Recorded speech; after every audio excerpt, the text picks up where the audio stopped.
ॐ नमो ब्रह्मादिभ्यो ब्रह्मविद्या संप्रदाय कर्तृभ्यो वंशर्षिभ्यो महद्भ्यो नमो गुरुभ्यः।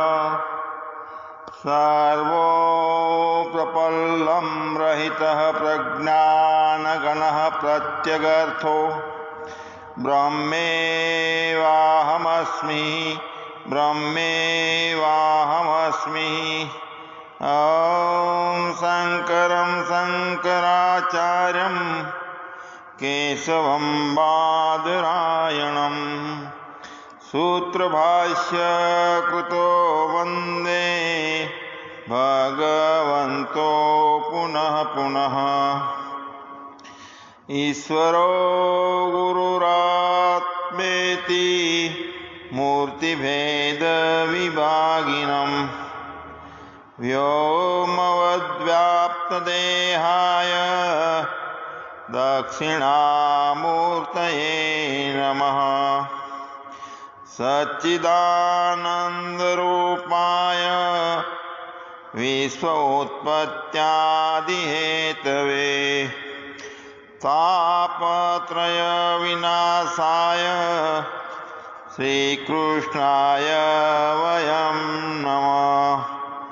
ॐ स्वस्ति नः इन्द्रो वृद्धश्रवाः स्वस्ति नः पूषा विश्ववेदाः स्वस्ति नस्ताक्षरो अरिष्टनोमिः स्वस्ति नो बृहस्पतिर्ददातु। ॐ शान्तिः शान्तिः शान्तिः। सद्गुरुदेवनी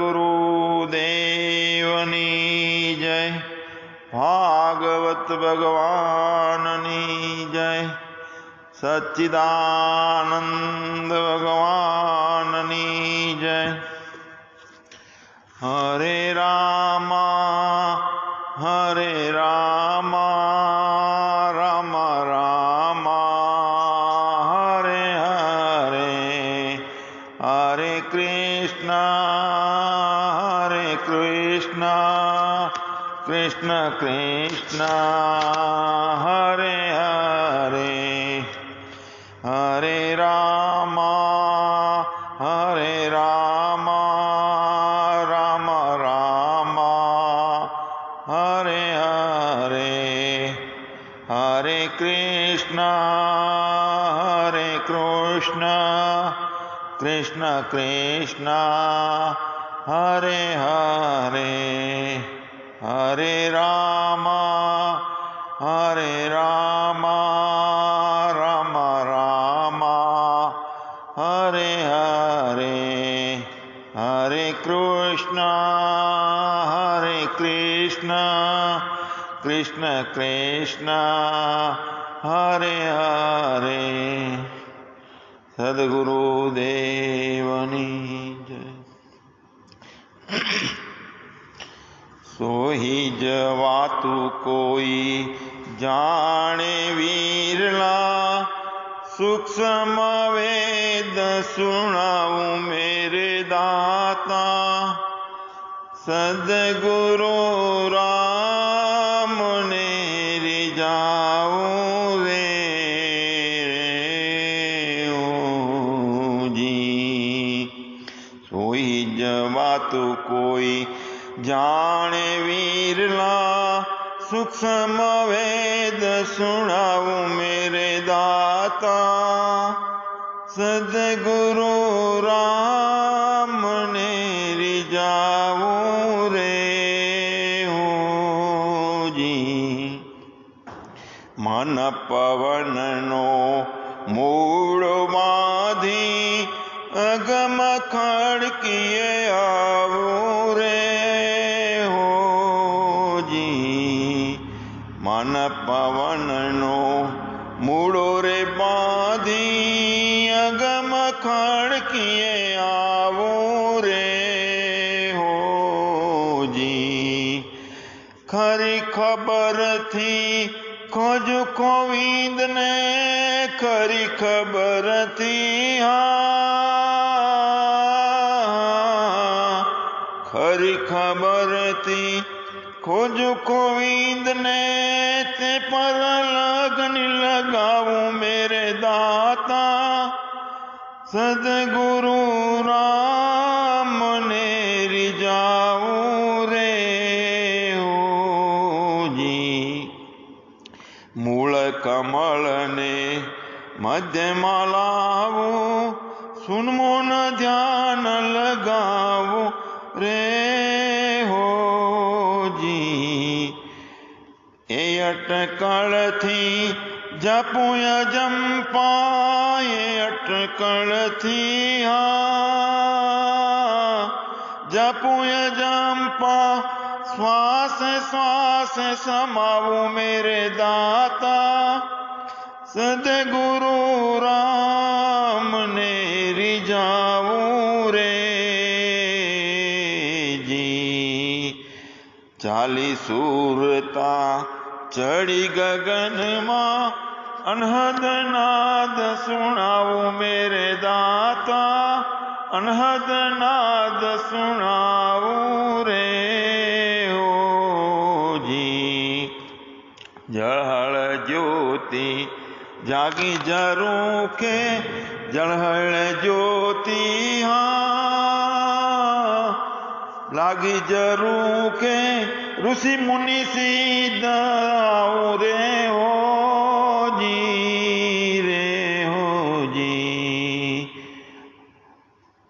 आवन जावन का मीठा अंतरा आवन जावन का मीठा रे अंतरा ये परवाना पाऊं रे हो जी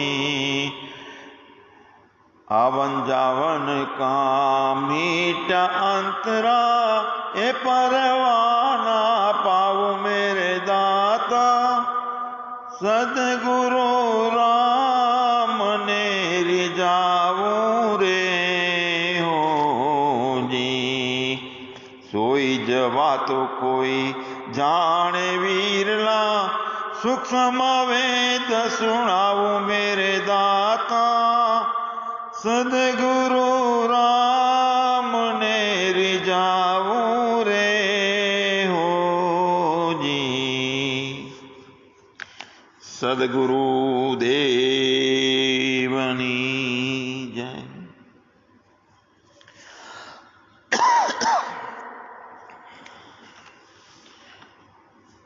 भागवत महापुराण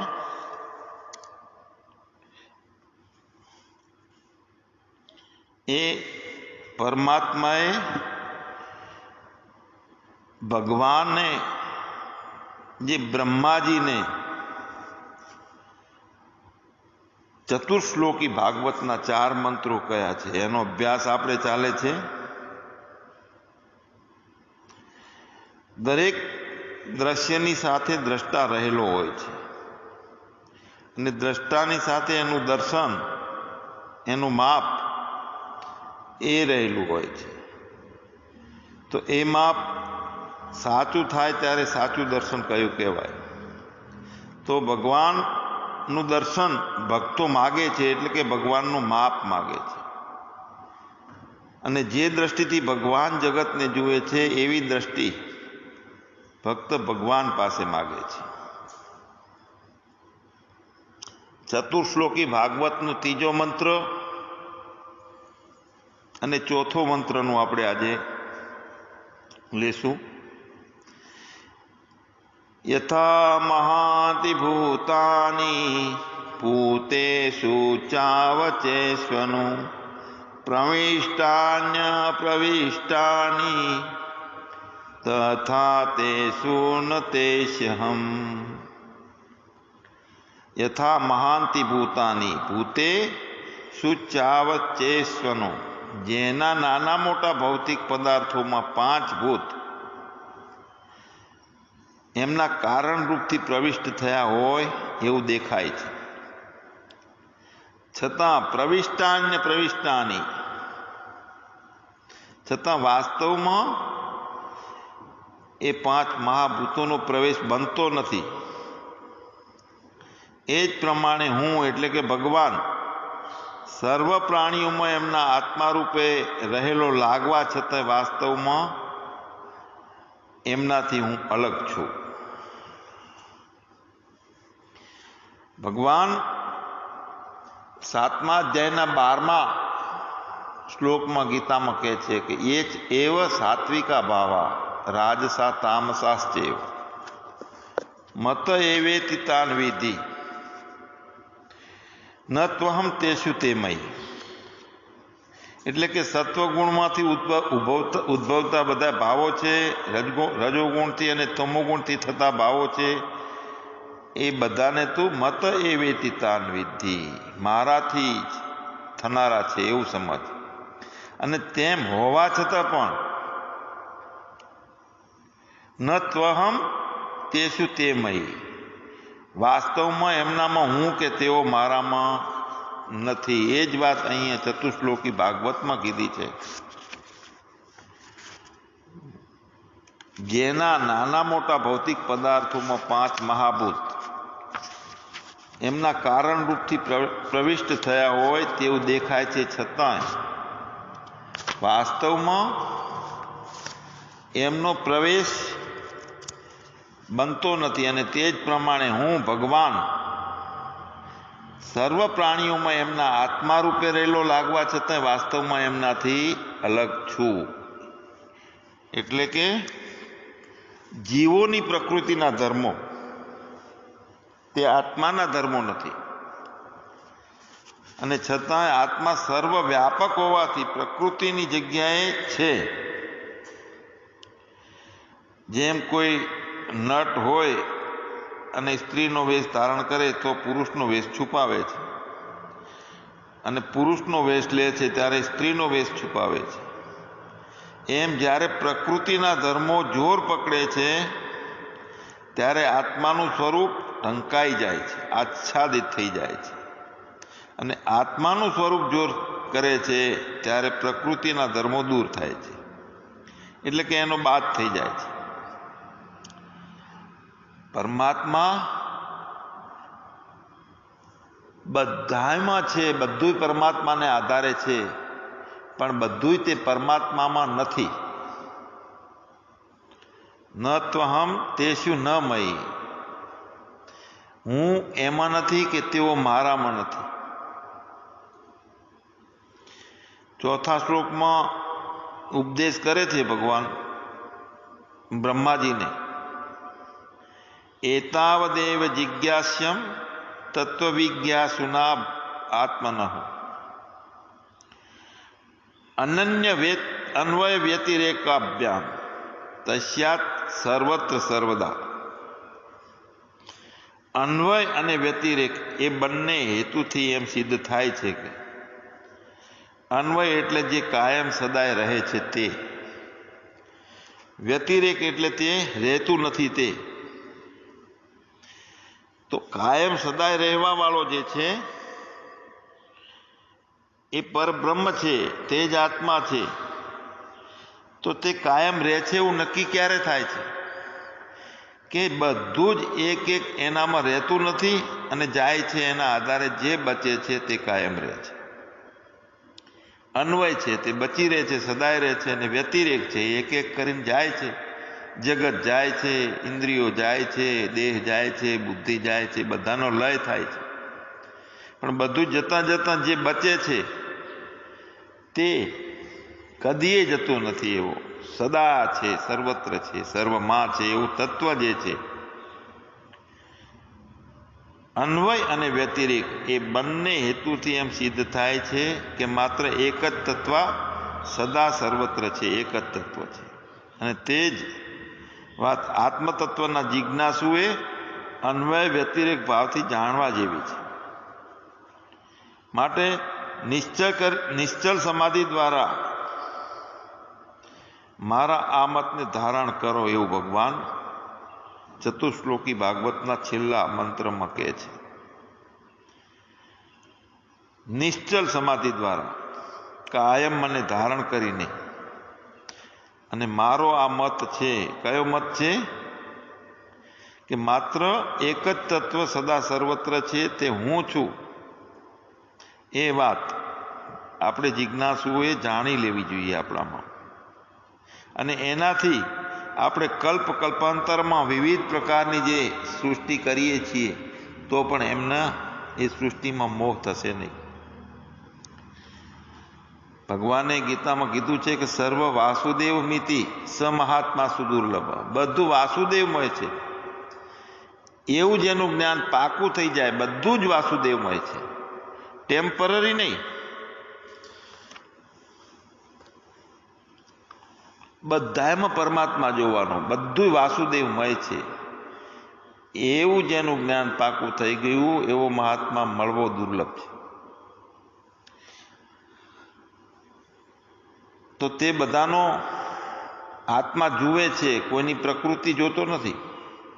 એ મહાત્મા છે તે બધાનો આત્માને જ જોવે છે, કોઈની પ્રકૃતિ નથી જોતો. કારણ કે પ્રકૃતિ એક ક્ષણમાં બાદ પામે તેવી છે. તો પ્રકૃતિની દ્રષ્ટિએ સારું નબળું બધું અલગ અલગ જાતના ભાવો થાય છે, પણ એ દ્રષ્ટિ સાચી નથી. તો ભગવાન 11મા સ્કંદમાં કહે છે ઉદ્ધવજીને કે કોઈના ગુણ કે દોષ જોવા એ દોષ છે, અને કોઈના ગુણ કે દોષ ન જોવા તે ગુણ છે. મન સુધી દ્વૈત છે. મનનો નિગ્રહ કરતા આવડે અને મનથી પેલે પાર જતા આવડે, મનથી અતીત થતા આવડે તો માત્ર અદ્વૈત છે અને આનંદ જ આનંદ છે, બીજું કશું જ નથી.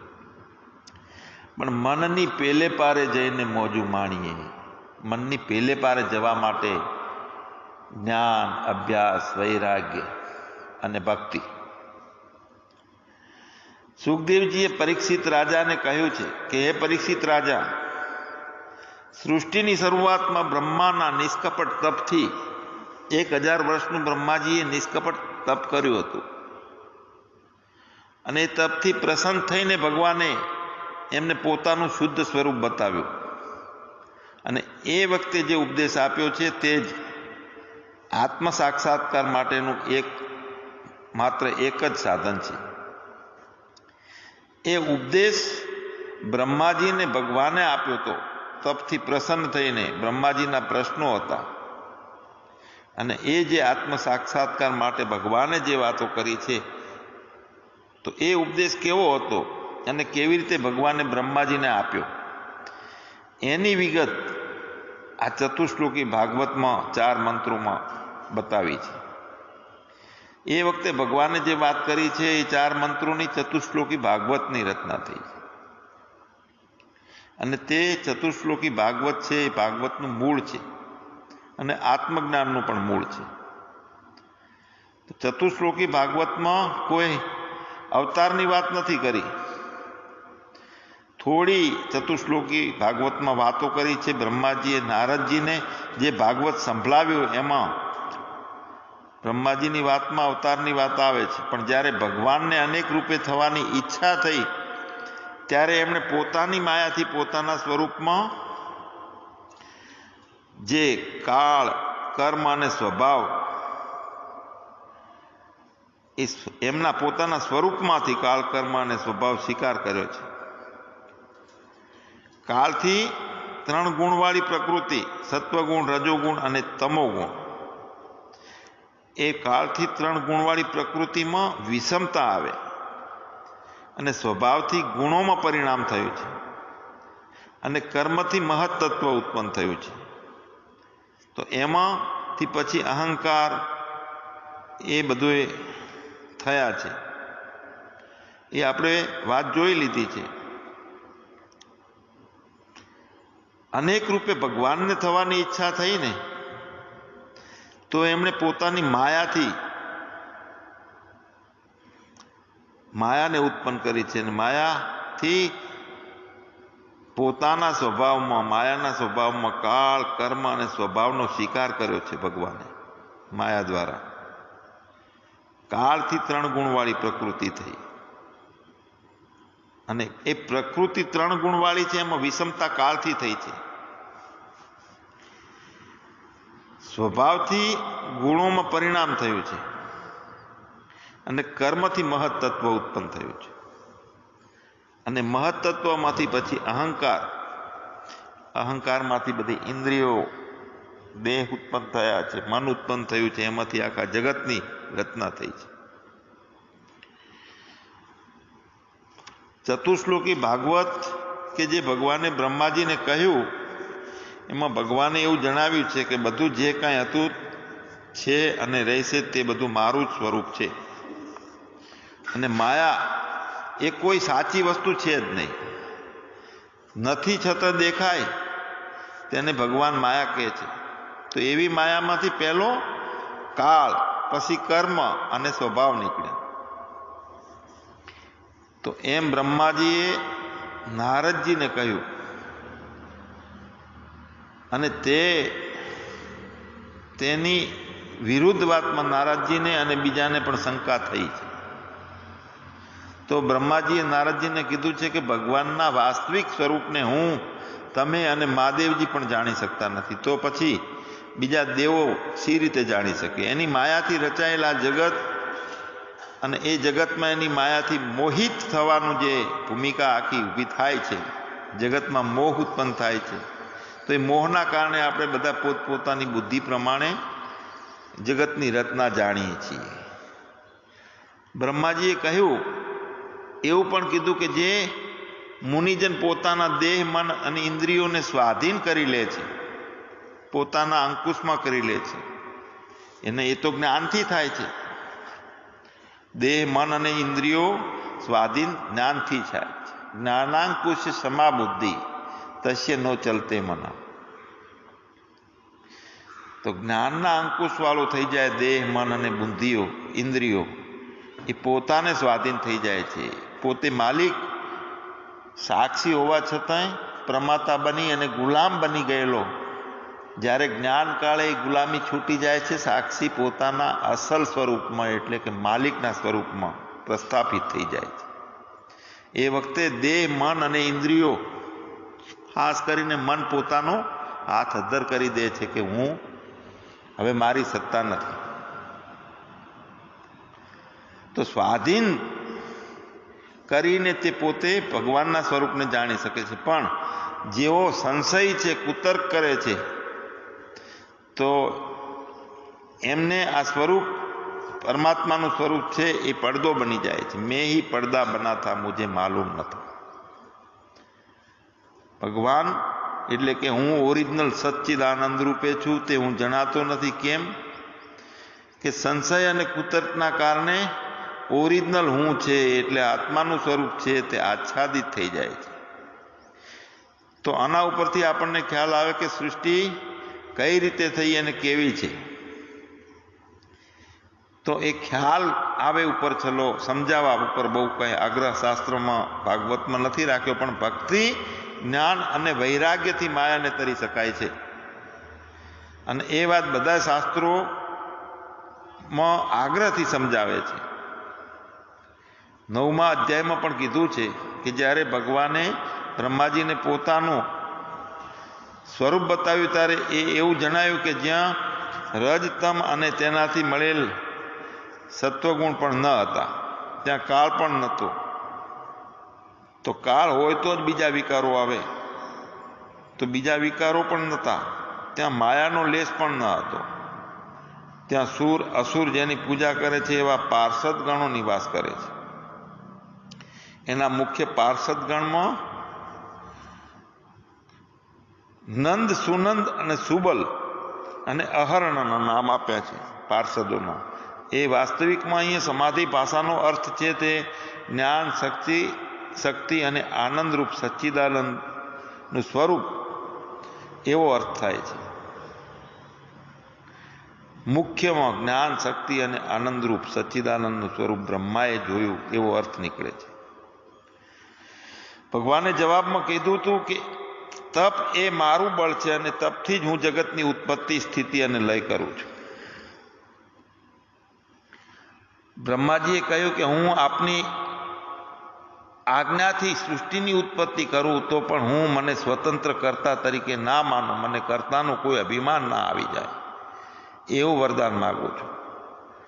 તો ભગવાને બ્રહ્માજીને ચતુશ્લોકી ભાગવત કીધી છે તે એના માટે કીધી છે. બ્રહ્માજીએ જે સૂક્ષ્મ જગત રચ્યું એને અહીંયા ભાગવતમાં કીધું છે કે એને સર્ગ કહેવાય છે. કેમ કે એમાં સત્તા ન હોવાથી તે સર્ગ કામ કરી શક્યું નહીં. અને જ્યારે વિરાટ પુરુષ તે બ્રહ્માંડને ફોડીને બહાર નીકળ્યા, વિરાટ પુરુષ એટલે હિરણ્યગર્ભ, તો ત્યારે વિરાટ પુરુષ બ્રહ્માંડને ફોડીને બહાર નીકળ્યા ત્યારે એમને પોતાના નિવાસસ્થાન માટે સ્વચ્છ જળની સૃષ્ટિ ઊભી કરી છે. તે જળ મુખ્ય નરથી ઉત્પન્ન થવાથી એનું નામ નાર પાડ્યું છે. નરમાંથી ઉત્પન્ન થતું જળ તે એટલે વીર્ય. જળમાં એ પુરુષ વિરાટ પુરુષ 1000 વર્ષ સુધી રહ્યા, એનું નામ નારાયણ પડ્યું છે. કારણ કે મુખ્ય નરથી ઉત્પન્ન થવાથી એનું પહેલું નામ નાર પડ્યું, નાર.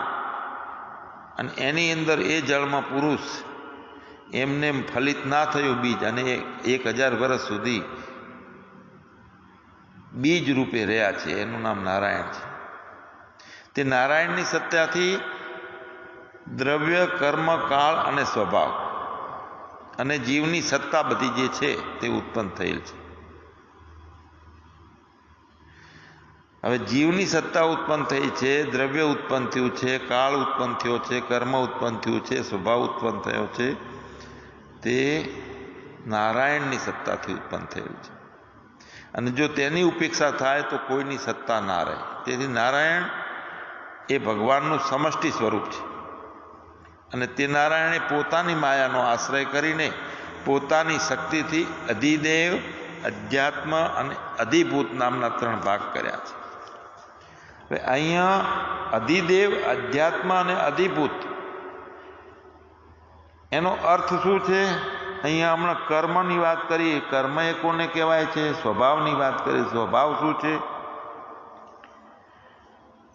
ભગવાને ગીતામાં અર્જુનને વાત કરી છે. અર્જુને પ્રશ્ન પૂછ્યો છે આરવી, કિમ તદ બ્રહ્મ, કિમ અધ્યાત્મ, કિમ કર્મ પુરુષોત્તમ, અધિભૂતમ ચ કિમ પ્રોક્તમ, અધિદેવ કિમ ઉચ્યતે. હે પ્રભુ, બ્રહ્મ શું છે, અધ્યાત્મ શું છે, કર્મ શું છે, અધિભૂત નામથી શું કહેવાયું છે, અને અધિદેવ કોને કહે છે? આ પ્રશ્ન પૂછ્યો છે. વળી અધિયજ્ઞ કથમ કોત્ર, દેહે અસ્મિ મધુસૂદન, પ્રયાણ કાલે ચ કથમ જ્ઞેયો, અસી નિયતાત્મભિઃ. તો આમાં અધિયજ્ઞ કોણ છે અને તે આ શરીરમાં કેવી રીતે રહે છે, તથા તમારામાં ચિત્ત પરોવાયેલા માણસો વડે અંતકાળે તમે કયા પ્રકારે ઓળખી શકાવો છો? આ પ્રશ્ન કયો છે. બ્રહ્મ શું છે? તો 8મા અધ્યાયના 3જા શ્લોકમાં કીધું છે, અક્ષરમ બ્રહ્મ પરમમ સ્વભાવો અધ્યાત્મ ઉચ્યતે. જે અક્ષર છે તે બ્રહ્મ છે, જેનો ક્ષર નથી થતો. પોતાનું સ્વરૂપ અર્થાત જીવાત્મા એ અધ્યાત્મ છે. સ્વભાવો, પોતાનો સ્વભાવ છે તે જીવાત્મા છે, અધ્યાત્મના નામે કહેવાય છે. જે અક્ષર બ્રહ્મ છે, અવિકારી રહે છે, તે બ્રહ્મ છે. અને જીવાત્મા છે કે જેને અધ્યાત્મનું નામ આપ્યું છે. અને સકળ ચરાચર પ્રાણીઓમાં ઉદ્ભવ તેમજ અભ્યુદય કરાવનાર જે સૃષ્ટિ રચના રૂપી વિસર્જન,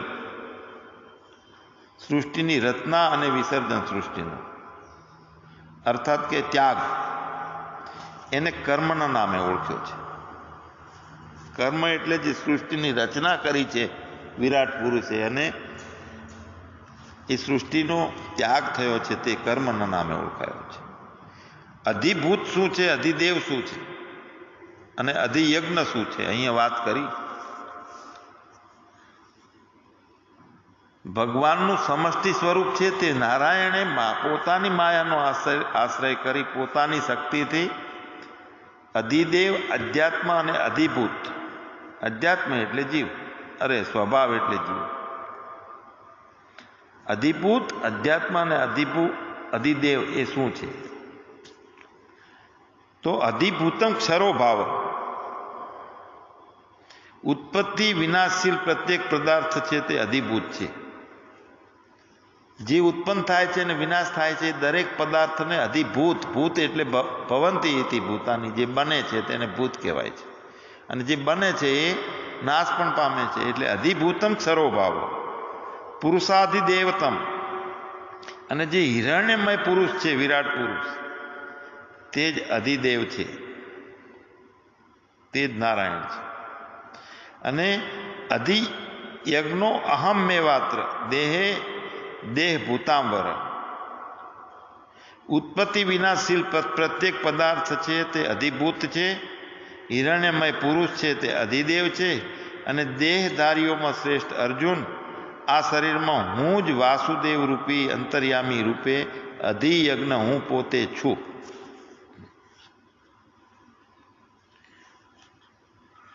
અહીંયા આપણને ખ્યાલ આવે કે અધિભૂત એટલે સૃષ્ટિ, અધિદેવ એટલે જે હિરણ્ય ગર્ભ છે, વિરાટ પુરુષ છે તે, અને આધ્યાત્મ સ્વભાવો આધ્યાત્મ ઉચ્ચતે, સ્વભાવો એટલે પોતાનો બ્રહ્મનો જે સ્વરૂપ છે, જીવાત્મા છે, તે આધ્યાત્મ છે એને કીધું છે. અધિદેવ છે તે વિરાટ પુરુષ છે, અધ્યાત્મ તે જીવ, અને અધિભૂત છે તે સૃષ્ટિ. તો અહીંથી 3 ગુણોવાળી માયા શરૂ થાય છે.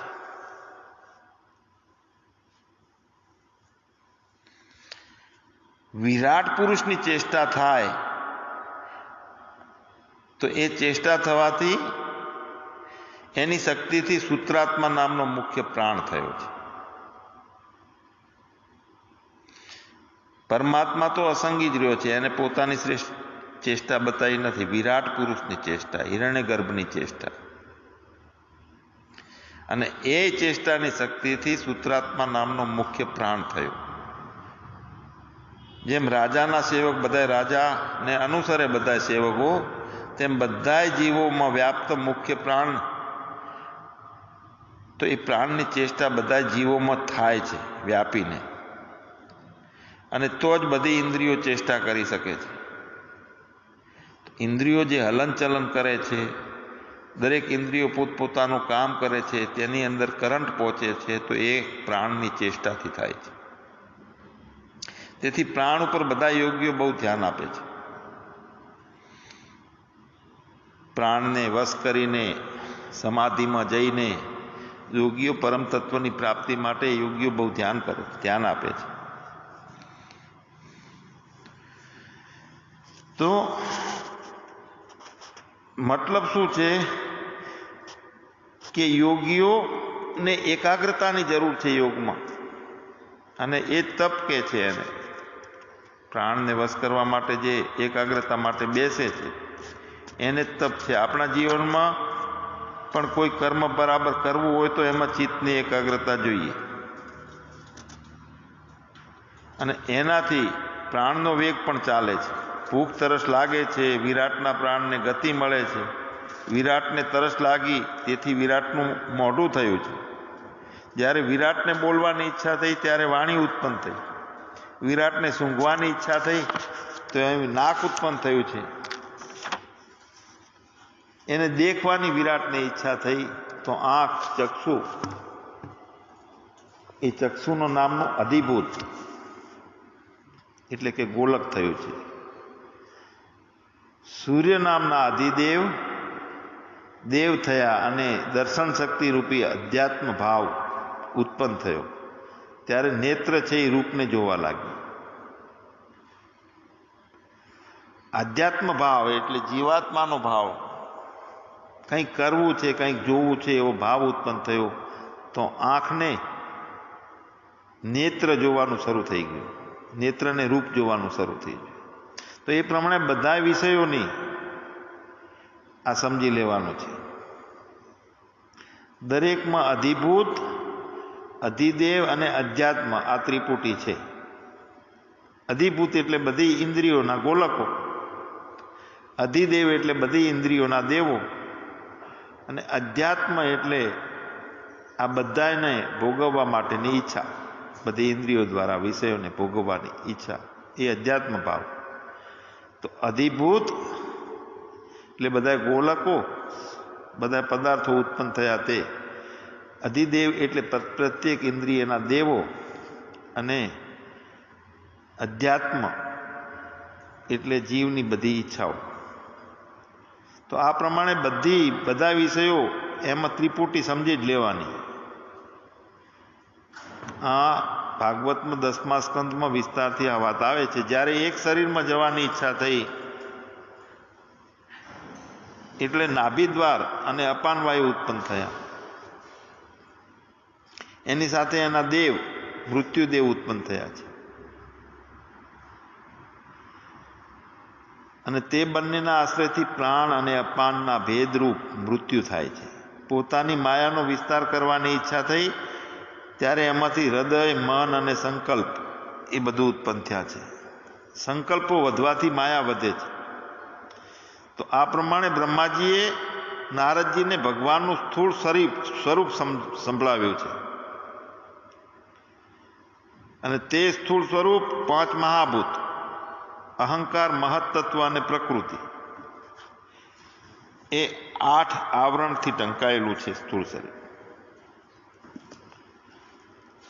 5 મહાભૂત. 5 મહાભૂતો કયા?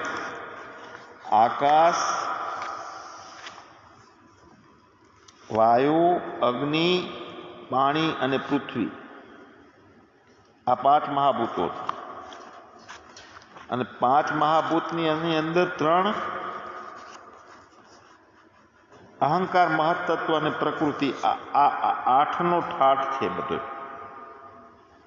અને એ 8ના ઠાઠથી 9મો આવરણ થઈ ગયું છે. 9મો જણાતો નથી આ 8ના કારણે. છે 8થી ન્યારો 9મો, પણ 9મો જણાતો નથી. 8નો ઠાઠ અને 9મો ન્યારો. કેમ કે 8ની અંદર જે છે એની અંદર જ જે સાક્ષી છે તે પ્રમાતા બની અને અટવાઈ ગયો છે પોતે, 8ના પ્રભાવથી, 8ના મોહથી. 5 મહાભૂતો, મહત્તત્વ, પ્રકૃતિ અને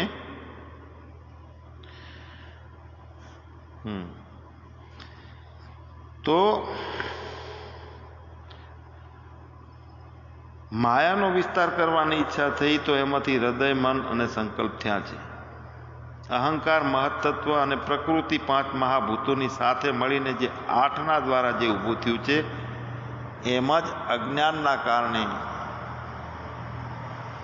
આવૃત થઈ ગયું છે સાક્ષી. તો એનાથી પરે ભગવાનનું અત્યંત સૂક્ષ્મ સ્વરૂપ છે આગળ એનાથી. આ 8માંથી બહાર નીકળીએ તો. અને તે છે અવ્યક્ત, નિર્વિશેષ, આદિ, મધ્ય અને અંતથી રહિત છે, નિત્ય છે. અને મનવાણીનો વિષય નથી તે. વાચારંભણમ વિકારો, વાણીથી, મનથી એ બધો વિકાર છે. પણ આ જે છે પરમાત્માનું અત્યંત સૂક્ષ્મ રૂપ તે મન વાણીનો અવિષય છે. ભગવાનના આ બંને સ્વરૂપ અત્યંત સૂક્ષ્મ સ્વરૂપ છે તે અવ્યક્ત,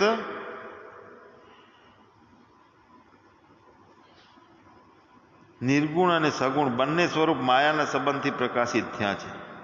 તેથી જ્ઞાની પુરુષો તે બંનેમાંથી કોઈનો સ્વીકાર કરતા નથી. વાસ્તવમાં ભગવાન અકર્તા હોવા છતાં પોતાની શક્તિથી વિરાટ રૂપ ધારણ કરીને, વાચ્ય વાચક ભેદ કરીને નામ, રૂપ અને ક્રિયા ધારણ કરે છે પરમાત્મા પોતે. કર્મના અનેક ભેદ છે અને એના ફળ આપવા માટે અનેક જાતના લોકો થયા છે. તો જીવને જ્યારે કર્મ બંધનથી છૂટવું હોય ત્યારે ભગવાન એના ઉપર અનુગ્રહ કરે છે. અનેક પ્રકારની આવી સૃષ્ટિ થઈ છે છતાં જ્ઞાની પુરુષો ભગવાનના આવા માયિક રૂપને જોવાની ઈચ્છા પણ કરતા નથી. કારણ કે માયિક રૂપની અંદર બધી સિદ્ધિઓ આવી જાય છે, બધા અનુભવો આવી જાય છે. વિષય અને ઇન્દ્રિયોનું મિલન થવાથી જે જીવાત્મા એમાં સુખી દુઃખી થાય છે, આનંદ ભોગ કરે છે. એટલે જ્ઞાની પુરુષો આ જાણી લે છે, ભગવાનના માયિક રૂપને જોવાની ઈચ્છા કરતા નથી, પણ માયાથી પર જે સ્વરૂપ છે તે જાણવાની ઈચ્છા કરે છે. સુખદેવજી કહે છે કે નાશ્ય કર્મણી જન્માદો પરસ્યાનો વિધીયતે. જગતની ઉત્પત્તિ વગેરેમાં ભગવાનનું કર્તૃત્વ વાસ્તવિક નથી.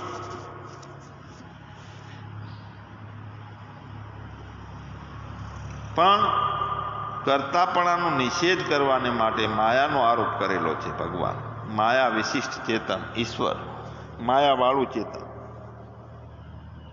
વાસ્તવિકતામાં ભગવાન કરતા નથી ને એનું કોઈ કર્તૃત્વ આમાં જગતની ઉત્પત્તિમાં છે જ નહીં. ગુણાહા ગુણેશુ વર્તન્તે ઇતિ મન્યતે તત્વવિતુ અહમ કર્તુમ ઇતિ મન્યતે વિમૂઢાત્મા. હું કરું છું તે તો અજ્ઞાન છે, અને અકર્તા છું તે તત્વને જાણનાર જ્ઞાની છે. ભગવાનનું કર્તૃત્વ વાસ્તવિક નથી. કર્તાપણાનો નિષેધ, કર્તાપણાનું અકર્તાપણું સાબિત કરવા માટે માયાનો આરોપ કરેલો છે ભગવાન. સૃષ્ટિની રચના છે એમાં બ્રહ્મા એને કલ્પ કહે છે, એટલે કે વાસ્તવમાં એ બ્રહ્માએ કરેલી છે, પણ બ્રહ્મમાં સ્વતંત્ર સત્તા નથી, તેથી ભગવાને કરી એમ કહેવામાં આવે છે. બ્રહ્મામાં સ્વતંત્ર સત્તા નથી આ કરવાની, એટલે ભગવાને આ સૃષ્ટિ રચના કરી એવું કહેવામાં આવે છે. ગીતામાં પણ કીધું છે કે બધું કામ પ્રકૃતિ કરે છે, પણ પ્રકૃતિમાં સ્વતંત્ર સત્તા નથી, તેથી કર્તાપણું ભગવાનમાં આરોપાય છે. તો બધું ભગવાન કરે છે એમ માની લેવાથી અહીંયા શાસ્ત્રોમાં કહે છે કે બધી મુશ્કેલી ઊભી થાય છે. ભગવાન કરે છે, જો બધું ભગવાન કરે તો લડાઈ કોણ કરાવે છે? જીવને પાપ કરવામાં કોણ દોરે છે જો બધું ભગવાન કરતો હોય? જો બધું ભગવાન કરે છે તો હજી શા માટે કોઈ પુરુષાર્થ કરવો જોઈએ? ભગવાન કરશે બધું. આ યુક્રેનનું અને રશિયાનું યુદ્ધ ચાલે છે, તો બધું ભગવાન કરે છે તો એને રોકવા માટેનો પુરુષાર્થ શા માટે કરવો જોઈએ?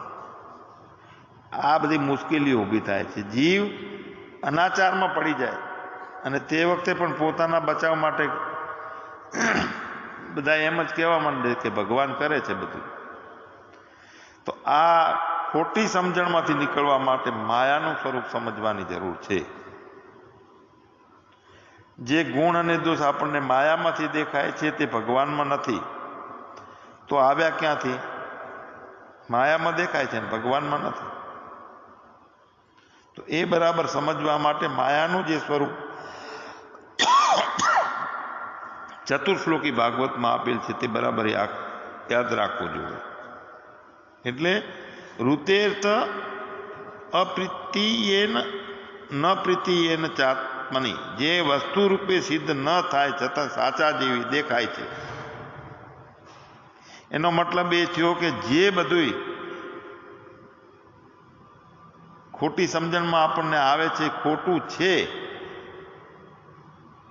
માયામાં સાચા જેવું લાગે છે. પોતે વસ્તુ રૂપે સિદ્ધ ન થાય છતાં સાચા જેવી દેખાય છે માયા. અને આત્મ સાક્ષાત્કાર થાય તો જ એનો આ માયાનો તદ્દન અભાવ થાય છે, માયા બાદ થઈ જાય છે. તો પોતાને જ્ઞાન દ્રષ્ટિ કેળવાય તો માયા કાળી નાગણી વિયા પોતાનો ખાય, પણ આ કુંડાળામાંથી જે બહાર નીકળે એ મણિધર થાય. નાગણ જેવી છે. નાગણ હોય છે ને એના બચ્ચિયાને ખાઈ જાય. ભેગા 10-20 બચ્ચિયાને જન્મ આલે અને એક એકને કરીને ખાય, પણ એમાંથી જે બચ્ચિયું બહાર નીકળી નાહી જાય છે એ બચી જાય, એ મણિધર થાય. અહીંયા માયાની રમતથી આપણે બધા માયામાં ફસાણા છીએ, પણ માયાથી બહાર નીકળી, કુંડાળાથી બહાર નીકળે અને જ્ઞાન થઈ જાય તો એ મણિધર કહેવાય. આત્મ સાક્ષાત્કાર થઈ જાય. માયા કેવી છે? જો દોરડીમાં ભૂલથી સર્પ દેખાય છે એ જ્ઞાન છે, અને જ્ઞાન થયા પછી લાગે છે કે ત્રણેય કાળે દોરડી હતી, સાપ હતો જ નહીં. એમ ત્રણેય કાળે ભગવાન જ છે, માયા છે જ નહીં. એવું ક્યારે થાય કે જેમ દોરડીનું જ્ઞાન થયું એવું આપણને આત્માનું જ્ઞાન થઈ જાય, ભગવાનનું જ્ઞાન થાય તો. તેથી માયાનું કાર્ય જગત પણ નથી, છતાં જેઓએ જગતની સ્થિતિ લાગે છે તે જગતની સ્થિતિ આપનાર વિષ્ણુના ભક્તો થાય છે અને તેને વૈષ્ણવ કહેવાય છે. જગતની સ્થિતિ લાગે છે અને એની સ્થિતિ આપનાર જે વિષ્ણુના ભક્તો છે એને વૈષ્ણવ કીધા છે. અને જેઓને ભગવાનનો અનુગ્રહ મળે છે ત્યારે જ ભગવાનની માયા સમજાય છે. અને માયાથી ઉપર જઈને જે અનુભવ થાય છે જ્ઞાનથી, ત્યારે જગત કલ્પિત લાગે. જાગીને જોવું ત્યાં જગત દિશે નહીં. જાગવું એટલે માયાથી ઉપર જતું રહેવું. અને ભગવાનનો અનુગ્રહ મળે ત્યારે, ગુરુ કૃપા થાય તો, શાસ્ત્ર કૃપા થાય તો, આત્મકૃપા થાય તો. ભગવાનની માયા છે તો માયામાં જ્યાં સુધી રહીએ છીએ અજ્ઞાનમાં, ત્યાં સુધી આ માયા નથી સમજાતી. માયાથી બહારે નીકળી જઈએ, કુંડાળાની બહાર નીકળે તે મણિધર થાય. આ જગત છે એ કલ્પિત ક્યારે લાગશે? જાગીએ ત્યારે જ. જાગીને જોવું તો જગત દિશે નહીં. તો જાગ્રતની અવસ્થા બુદ્ધિની છે, એની અંદરથી પણ જ્ઞાનની અવસ્થા થઈ જાય આપણી. રજ્જુ સાપની માફક મિથ્યા લાગે માયા, અને તે આત્મજ્ઞાનથી માયાનો અભાવ થઈ શકે છે. જ્ઞાનનું સ્વરૂપ શંકર હોવાથી શંકરના મંદિરનું પાર્વતીજી રૂપ માયાને દૂર રાખવામાં આવેલ છે. વૈષ્ણવોની હવેલીમાં વિષ્ણુની સાથે જ લક્ષ્મીજી રાખવામાં આવે છે અને તે ભક્તિનું સ્વરૂપ છે. શંકરના ભક્ત થવું હોય અને નિર્ગુણ બ્રહ્મને ઓળખવું હોય તો શંકરના જેવો વૈરાગ જોઈએ. વિષ્ણુના ભક્ત થવું હોય અને સગુણ બ્રહ્મને ઓળખવું હોય તો વિષ્ણુના જેવો પ્રેમ જોઈએ. એટલે બહુ રાગ જોઈએ. અને બહુ રાગ થવો અઘરું છે. બહુ રાગ થવા માટે ભગવાનના અનુગ્રહની જરૂર છે. ભક્તિની અંદર ભગવાનથી બહુ રાગ થવા માટે એમાં ભગવાનની કૃપાની જરૂર છે. બહુ વૈરાગ થવા માટે આત્મજ્ઞાનની જરૂર છે. તો આ બધામાં મુશ્કેલીઓ તો આવે છે. એનું કારણ એ છે કે માણસના અલગ અલગ સંસ્કારો છે બધાના. અને જે જૂના સંસ્કાર રૂપ માયા બહુ જોર કરે છે. માયાના કેટલાક પ્રકાર છે. જાગ્રત અવસ્થામાં સંયમ રાખનાર પણ સ્વપ્નમાં સંયમ નથી રાખી શકતો. લો, આ માયાનો પ્રકાર છે. કારણ કે જાગ્રત અવસ્થામાં તો સામે ખુશામત કરવી પડે, કાંઈક મેળવવું છે તો સીધું રહેવું પડશે. વેપારીઓ જોવો ને, ગ્રાહક પાસે જાણે ભગવાન ના હોય, સ્થિત પ્રજ્ઞ હોય ને એવી રીતનું વર્તન કરે. પણ એ ક્યાં સુધી? ગ્રાહકના પાસેથી પોતાના ગજવામાં આવે ત્યાં સુધી. પોતે એટલે એના જેવો કોઈ સાત્વિક કે એના જેવો કોઈ ઈમાનદાર છે જ નહીં એવું વર્તન કરે ગ્રાહક. એ દેખાડો કરે એવી ટ્રીક યુક્તિઓ વાપરે કે હું જ ઈમાનદાર છું, એવી છાપ ઊભી કરે. તો જાગ્રતમાં સંયમ રાખે તો એ સ્વપ્નમાં એ સંયમ નથી રાખી શકતા. સ્ત્રી પ્રત્યેની કામ વાસના નથી એવું સમાજ સેવક હોય તો બધાની વચ્ચે હજારો વચ્ચે સારી છાપ પાડે, પણ એને સંસ્કારમાં સ્ત્રીનું સપનું આવેલો, એમાં કોઈ ના ચાલે. જાગ્રત અવસ્થામાં સંયમ રાખે પણ સ્વપ્નમાં ના રાખી શકે, આ માયા. પછી દેહના ધર્મ એવા છે કે મન કહે છે કે મારે ભક્તિ કરવી છે, અને દેહ કહે છે કે મારે સૂઈ જવું છે. પ્રાણ કહે છે કે મને ભૂખ લાગી છે. આ માયાનું સ્વરૂપ પ્રકાર છે માયાનો. પછી સ્વપ્નમાં સાચા જેવો વ્યવહાર થાય છે અને જાગ્રત થતા એ બધું જતું રહે છે. એટલે જાગ્રતનો વ્યવહાર સપનામાં બાદ પામી જાય છે બધું. આ એ માયાનો પ્રકાર. ઊંઘ પણ એવી માયા છે કે રાજાને રાજ છોડીને પણ ઊંઘવાની ઈચ્છા થાય. આ એ માયાનો પ્રકાર છે. તો સ્વપ્ન એ એવા પ્રકારનું નાટક છે કે જ્યાં નાટક ભજવવા વાળા ઘણા દેખાય છે અને જોવા વાળો એક છે. આ એ માયાનો પ્રકાર છે. બીજું, પોતાના અંતઃકરણની લાગણીઓ પોતાના સિવાય બીજો કોઈ જાણી શકતો નથી. આ પણ એક માયાનો પ્રકાર છે. જેટલા જેટલા અંતઃકરણ એટલી એટલી એની અંદર, જેમ વોટ્સઅપનો બીજો જાણી ના શકે પોતે શું કરે છે. પછી માણસ એકલો જન્મે છે ને એકલો મરે છે, છતાં વચમાં સમાજ વગર એને ચાલતું નથી. આ એક મોટી મોહ નામનો માયાનો પ્રકાર છે. એકલા જન્મ્યા છીએ, મરવાનું છે એકલાનું, પણ અત્યારે જીવીએ છીએ તો બીજાની જરૂર પડે છે. સમાજ વગર ચાલતું નથી. બીજું, ઊંઘ અને મરણ બંનેમાં કોઈ અનુભવ નથી જણાતો, છતાં ઊંઘ ગમે છે, મરણ કોઈને ગમતું નથી. આ પણ એક માયાનો પ્રકાર છે. બીજું, જગતને સાચું માનવાથી બધા અનુભવ સમજાતા નથી અને જગતને ખોટું માનવાથી બધા અનુભવ સમજાતા નથી. સાચું માનવાથી બધા અનુભવ સમજાતા નથી અને ખોટું માનવાથી પણ બધા અનુભવ સમજાતા નથી. પણ આ બધા અનુભવો માણસ છે વાંદરાનું જીવન સમજી શકતો નથી. જો તો આ એક માયાનો પ્રકાર છે. દરેક જીવ પોતાના કલ્પિત જગતમાં રહે છે અને તેમ છતાં એમ માને છે કે અમે બધા એક જ જગતમાં છીએ. બધા પોતપોતાની રીતે એવું માને છે કે એક જ જગતમાં જીવીએ છીએ. વાસ્તવિકતામાં બધાનું કલ્પિત છે, જગત અલગ અલગ છે. તો આવી ભ્રાંતિમાં રહે છે કે અમે એક જ જગતમાં છીએ. આ એક માયાનો પ્રકાર છે. ખૂબ બધો છે માયાના પ્રકાર. સ્વપ્નમાં ઘણા બધા દેખાય તો પણ જ્યાં જે બધા દેખાય છે એવોનું જગત નથી એકેનું. અને જાગૃતમાં ઘણા બધા દેખાય છે, બધાને એક હરખું દેખાય છે એમ માનીએ છીએ. તો આપણી બાજુમાં બેઠેલો માણસ શું વિચાર કરે છે એ આપણે જાણી શકતા નથી. આમ આપણે માનીએ કે બધાને આ જગતમાં હરખું દેખાય છે. હરખું દેખાય છે તો એકબીજાનું તો દેખાતું નથી, એકબીજાનો વિચાર જાણી શકાતો નથી. કેટલી વિચિત્રતાઓ, અલગ અલગ અનુભવો મૂક્યા છે માયાએ. ગર્ભમાં 9 મહિના બાળકને શું થાય એને જે થતું હશે એ બીજા કોઈ જાણી શકતા નથી. જો નાની ઉંમરમાં બાળક પરાધીન હોય છે, છતાં મોટી ઉંમરે તે મોટી સ્વતંત્રતાની, મોટા મોટા સ્વરાજની વાતો કરે છે. આ હિટલરે આખા વિશ્વને માટે આ કર્યું, પણ એનો નાનો હતો ત્યારે એને કશું હતું નહીં.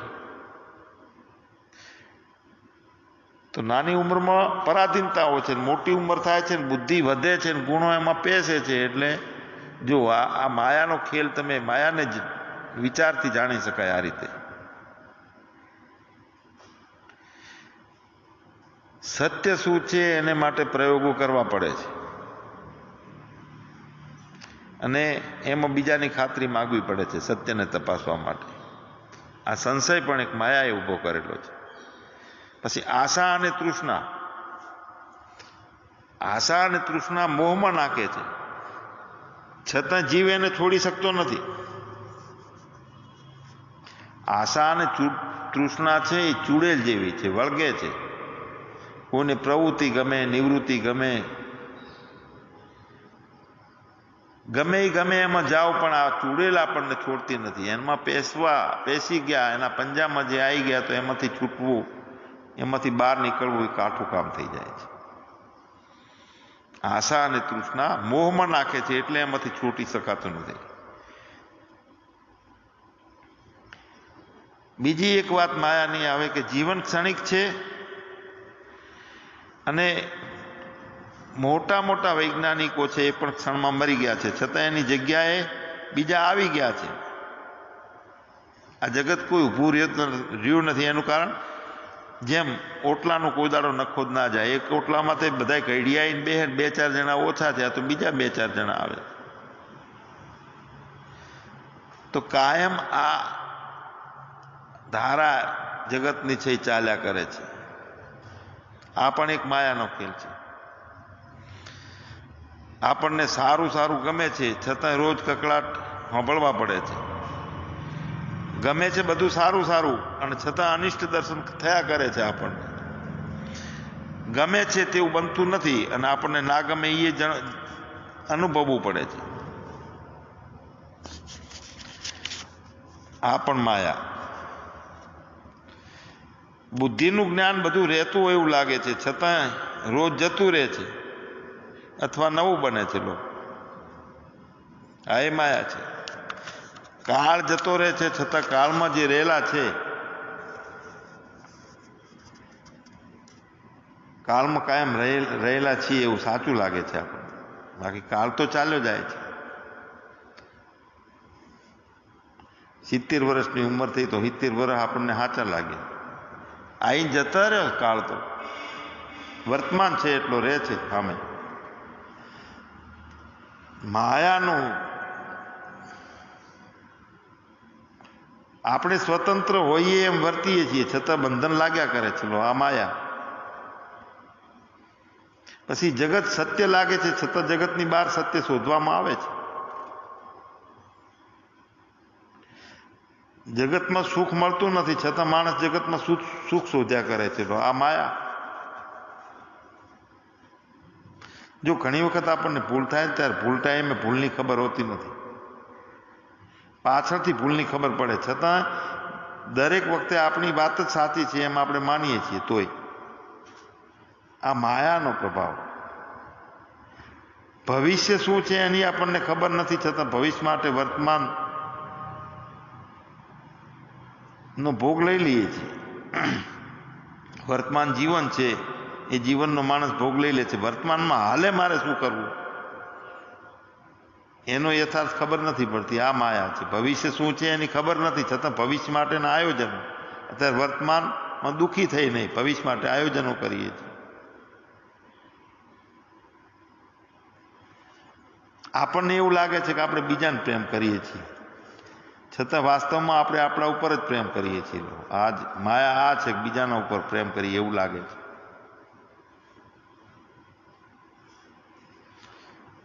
દરેકને આપણા શરીરની ભસ્મ થઈ જાય છે, છતાં એવું લાગે કે આ શરીર રહે તો સારું. આ માયા. આ બધું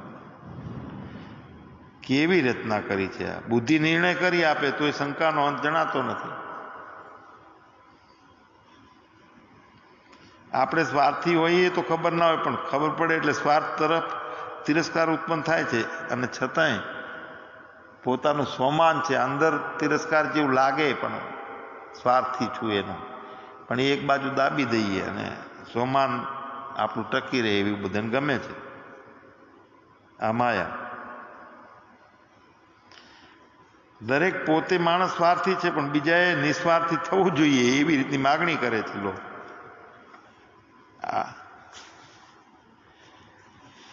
ઊંઘમાં અને સ્વપ્નમાં જીવનનો ચોથો ભાગ જાય છે, છતાં તે અનુભવ કેવી રીતે થાય છે એનો વિચાર કોઈ આપણે કરતા નથી. મોહમાં પડ્યા છીએ. આ માયા.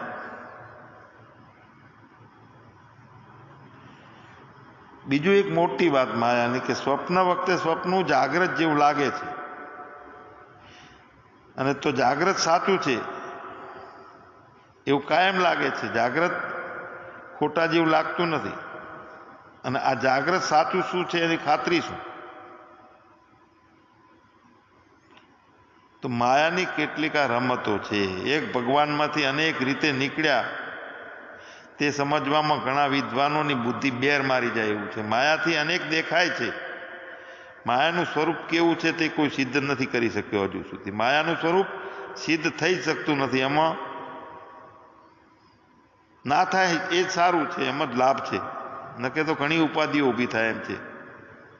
માયા સિદ્ધ થાય તો એક ભગવાન અને એક બીજી માયા એવું બે ઊભું થાય. જો અને એ બંને વચ્ચે કાયમ ઝઘડો ચાલ્યા કરે, ભગવાન વચ્ચે માયા વચ્ચે. એક દેશમાં એક મુલકમાં બે રાજા હોય તો એક રાજા એમ કહે કે મારે અમુક કામ કરવું, બીજો રાજા કહે કે મારે તે નથી કરવું, આમ કરવું છે. તો બે રાજા હોય તો ના ચાલે, લડાઈ થાય. શાંતિ સ્થાપવા માટે ઘણા રાજા ભેગા થાય ને પોતપોતાની બુદ્ધિ ચલાવે. રસોઈ કરવામાં ઘણા રસોઈયા ભેગા થાય તો રસોઈ સારી ના થાય. એમ આપણે એક કહેવત છે કે જાજી હુયેણી હોય ત્યાં વેતરવણ થાય. એટલે પ્રસૂતિ કરાવવાવાળી ઘણી જણીઓ ભેગી થાય ને તો ઉપાધિ થાય. તો માયાનું સ્વરૂપ ના સમજાય તો એ વસ્તુ એવી છે જ એમ માની જે ભગવાન નિત્ય રહે છે એમાં અનન્ય ભાવ રાખવો. આ જ ઉત્તમ રસ્તો છે. સદગુરુ દેવ ભાગવત ભગવાનની જય. કૃષ્ણ કનૈયા લાલ કી જય. ઓમ સર્વમાંગલ્ય માંગલ્યે શિવે સર્વાર્થ સાધિકે શરણ્યે ત્રંબકે ગૌરી નારાયણી નમોસ્તુતે. સર્વેત્ર સુખિનઃ સંતો સર્વે સંતો નિરામયા સર્વે ભદ્રાણિ પશ્યન્તુ મા કશ્ચિત દુઃખ ભાગ ભવેત. ઓમ નમઃ પાર્વતી પતયે હર હર